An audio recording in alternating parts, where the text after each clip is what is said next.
அகில இந்திய அளவிலே பள்ளிக் கல்வியை நாம் ஒரு சிறந்த அமைப்பாக தமிழ்நாட்டிலே உருவாக்கி இருக்கிறோம்.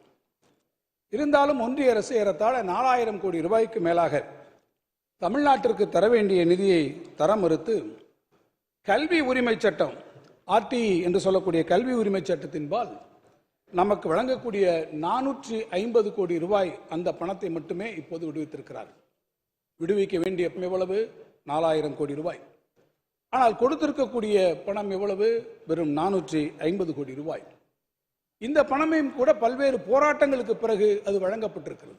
படிக்கக்கூடிய கல்விக்கான நிதி மட்டுமல்ல, குடிக்கக்கூடிய தண்ணீருக்கான நிதியையும் கூட நீங்கள் தர மறுக்கிறீர்கள். இந்த ஜல்ஜீவன் திட்டத்திலே ஒன்றிய அரசினுடைய பங்காக நீங்கள் அளிக்க வேண்டிய தொகை எவ்வளவு தெரியுமா? 3407 கோடி ரூபாய். அதை நீங்கள் எங்களுக்கு வழங்கப்பட வேண்டியிருந்தும் இதுகாரும் அந்த நிதி நமக்கு வழங்கப்படாமல் ஒன்றிய அரசு நம்மை வஞ்சித்து வருகிறது. இது அப்பட்டமான அரசியல் காழ்ப்புணர்ச்சியின் காரணமாக இது நடைபெறவில்லை என்று நான் இந்த மன்றத்திலே பதிவு பண்ண விரும்புகிறேன். 8 புதிய தேசிய அதிவேக நெடுஞ்சாலை வழித்தடங்கள் ஒன்றிய அரசினால் அறிவிக்கப்பட்டன. 50,655 கோடி ரூபாய் அதற்கு ஒதுக்கீட்டில் இந்த 3 மாநிலங்களுக்கு மாத்திரம் 30,207 கோடி ரூபாய் ஒதுக்கீடு செய்யும். 38,000 இல்ல வாத்தியார் இல்லையா அவர், என்னதான் சபாநாயகராக இருந்தாலும் சொன்னது 10, 11, 17, 38. இதுல இருந்து நீங்கள் என்ன கவனித்துக் கொள்ள வேண்டும் என்றால், சபாநாயகர் என்பவர் மிகுந்த நடுநிலை பொறுப்போடு அவர் அமைச்சரே விட்டாலும் கூட அமைச்சரையும் திருத்தக்கூடிய பொறுப்பை நீங்க அப்போது நீங்கள் சொல்கிறீர்கள். இல்ல நீங்க அவர் என்ன சொல்றாருன்னா, நான் உன்னை விட்டு போயிருந்தாலும் எனக்கும் அவர் எடுத்துக் கொடுக்கக்கூடிய ஆசிரியராகத்தான் சபாநாயகர் எப்போதும் இருக்கிறார். இந்த 8 புதிய அதிவேக சாலைகளில் ஒரு சாலை கூட தமிழ்நாட்டிற்கு வழங்கப்படவில்லை என்பதுதான் நீங்கள் இங்கே குறித்துக் கொள்ள வேண்டிய, கவனமாக கேட்கக்கூடிய ஒன்று. அந்த 8லே ஒன்றை தெற்கிற்கு கொடுத்தால் என்ன? இது பாருங்க, ஆல்ரெடி டெவலப் ஆயிடுச்சு என்று சொன்னால் எத்தனை இடங்கள் இன்றைக்கு நாம் செய்ய வேண்டிய இடங்கள் இருக்கிறது. நீங்கள் எப்படி பாஜகவிற்கு அதிமுக எந்த அளவிற்கு நீங்கள் அவரோடு ஐக்கியமாகிவிட்டீர்கள் என்பதற்கு இது ஒரு நல்ல உதாரணம். காரணம், அவர்கள் அதைத்தான் சொல்லுகிறார்கள். என்ன காரணம்? நான் வருகிறேன், நிதி பகிர்வில் வருகிற போது, பினான்ஸ் கமிஷன்ல வருகிற போது என்ன சொன்னார்கள்? நீங்கள் எல்லாம் டெவலப்டு ஸ்டேட்ஸ் என்று சொல்லக்கூடிய அந்த காரணத்தால் தான் தமிழ்நாட்டினுடைய உள்கட்டமைப்பை உங்களுக்கும் சேர்த்து சொல்வேன். நீண்ட பல காலமாக நாம் உருவாக்கி இருக்கக்கூடிய இந்த உட்கட்டமைப்பு, நாம் உருவாக்கி இருக்கக்கூடிய கல்வி கட்டமைப்பு, மருத்துவ கட்டமைப்பு, நாம் உருவாக்கி இருக்கக்கூடிய சமூக பொருளாதார காரணிகளுடைய வளர்ச்சி, ஆக இவற்றையெல்லாம் எண்ணி நாம் பெருமைப்படக்கூடிய அதே நேரத்தில் இவற்றையெல்லாமே குறித்து உங்களுடைய வார்த்தையில் சொல்ல வேண்டும் என்று சொன்னால், நீங்கள் டெவலப்டு ஸ்டேட் என்கின்ற ஒரே காரணத்துக்காக தமிழ்நாடு வஞ்சிக்கப்பட்டு பீனலைஸ் பண்ணப்படுகிறது என்பதை நீங்களே ஒத்துக்கொண்டிருக்கிறீர்கள். ரயில்வே திட்டங்களை நீங்கள் எடுத்துக்கொண்டாலும் கூட 3 ஆண்டுகளிலே தமிழ்நாட்டிற்கு வழங்கப்பட்டிருக்கக்கூடிய மொத்த ரயில்வே நிதி 19,068 கோடி. ஆனால் உத்தரப்பிரதேச மாநிலத்துக்கு இந்த ஆண்டு 2025-26 நிதியாண்டில் மட்டும் 19,858 கோடி. ஆக 3 ஆண்டுகளிலே நமக்கு வழங்கிய அந்த தொகை ஒரே ஆண்டிலே அவளுக்கு வழங்கப்படுகிறது. இதுதான் நிதி ஒதுக்கீட்டில் ஒன்றிய அரசு காட்டக்கூடிய பாகுபாட்டிற்கு ஒரு நல்ல எடுத்துக்காட்டு. பிரதம மந்திரியினுடைய வீடு கட்டும் திட்டம் என்று நகர்ப்புற பகுதிகளுக்காக வரக்கூடிய இந்த திட்டத்திற்கு ஒன்றிய அரசினுடைய பங்களிப்பு எவ்வளவு தெரியுமா? வெறும் 1.5 லட்சம். இது மிக மிக குறைவான ஒரு நிதி.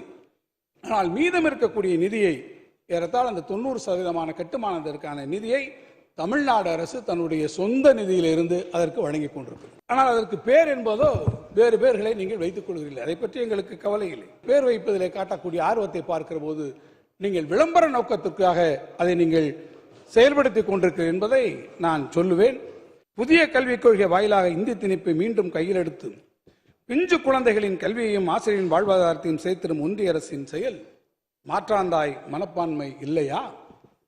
வாராவாரம் நடைபெறும் ஒன்றிய அமைச்சரவை கூட்ட முடிவுகளில் உத்தரப்பிரதேசம், மகாராஷ்டிரா, பீகார் போன்ற மாநிலங்களுக்கு பல்லாயிரம் கோடி ரூபாய் மதிப்பீட்டில் அதிவேக நெடுஞ்சாலை வழித்திட்டங்கள் அறிவிக்கப்பட்டிருக்கின்றன.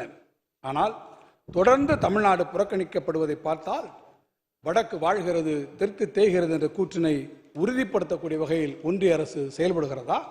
தமிழ்நாட்டில் சென்னையை அடுத்து கோவை மற்றும் மதுரை மாநகரங்களுக்கு மெட்ரோ ரயில் திட்டத்தை செயல்படுத்த கோரிய தமிழ்நாட்டு அரசினுடைய முன்மொழிவுகள் தலைநகர் டெல்லியிலே கடந்த 20 மாதங்களாக நீண்ட உறக்கத்திலே உறைந்து போய் இருக்கிறதே. காரணம் என்ன? நியாயம்தானா? கோவை மாநகரத்திற்கு கேட்டோம்.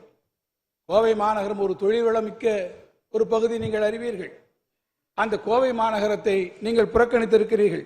சரி, கோவை மாநகரத்தை தான் புறக்கணித்திருக்கிறீர்கள்.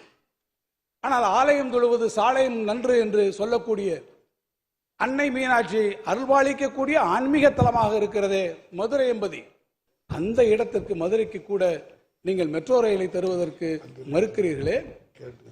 நான் கேட்க விரும்புகிறேன், உங்களோடு இன்றைக்கு இணக்கமாக கூட்டணியில் இருக்கிறாரே மதுரையிலிருந்து அண்ணன் செல்லூர் ராஜ் அவர்கள் சினம் கொள்ள மாட்டாரா? இதோ இருக்கிறாரே நம்முடைய உதயகுமார் அவர்கள், இதை கேட்டவர் உதயகுமார் மனம் உடைந்து போக மாட்டாரா?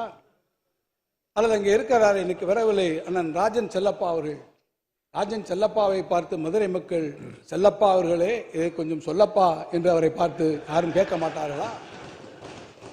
ஆக அவர்களுக்கெல்லாம் நான் கேட்டுக்கொள்ள விரும்புவது, எங்களுக்காக இல்லை என்றாலும் உங்களோடு வந்திருக்கக்கூடியவர்கள், உங்களுடைய கூட இருக்கக்கூடிய சட்டமன்ற உறுப்பினர்களை பெற்றிருக்கக்கூடிய மதுரை மாநகரத்திற்காவது உங்களுடைய கடைக்கண் பார்வை திரும்பி இருக்கிறது என்று சொன்னால் அது அங்கையர்கண்ணியினுடைய பார்வையே அதற்கு போதும். ஆளக்கூடியவர்களுடைய பார்வை தேவையில்லை என்ற முடிவிலே நீங்கள் இருக்கிறீர்களா என்பதை நான் கேட்க விரும்புகிறேன். மக்கள் தொகையில் 6.1% தன்னகத்தை கொன்று நாட்டின் பொருளாதார வளர்ச்சி தொடர்ந்து 10% வளர்ச்சியை அளித்துக் கொண்டிருக்கக்கூடிய தமிழ்நாடு ஒன்றிய அரசிடமிருந்து வெறும் 4% நிதி உதவி பெறுவது கூட்டாட்சி தத்துவத்திற்கு உகந்ததா என்ற கேள்விகளை நான் இந்த பேரவையிலே வைக்கிறேன். உடனுக்குடன் செய்திகளை தெரிந்து கொள்ள சன் நியூஸ் பெல் ஐகானை கிளிக் பண்ணுங்க.